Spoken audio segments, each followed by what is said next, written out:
Hi, this is Busy Pro 3 channel.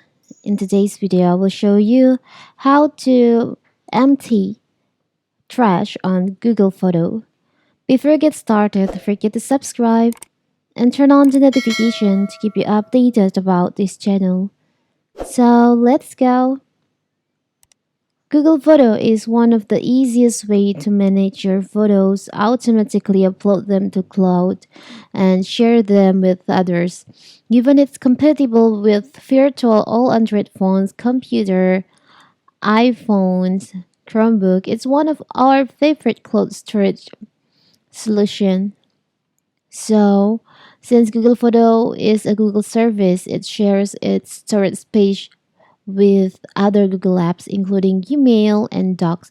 This means your storage space may quickly become full, whether you used the free 15 GB tier or a paid membership. Deleting old photos to free up space may be a good idea. So, here's in the video, I will show you how to permanently delete photos on your Google Photo. So it's very simple. When you delete photos on your Google Photos, it will be stored to you trash.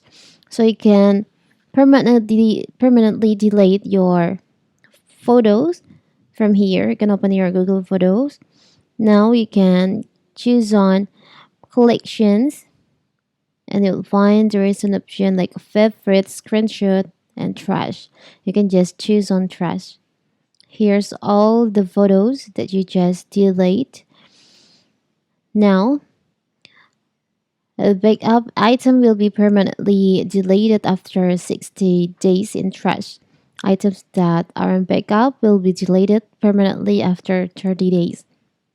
So if you want to turn on delete it, empty your trash, you can just click and select. You can choose on delete all if you want to delete all. Now you can choose on allow.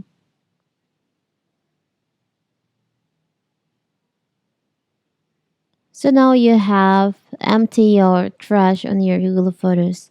It's very simple, right? So that is how to permanently delete photos, how to empty your trash on Google Photos.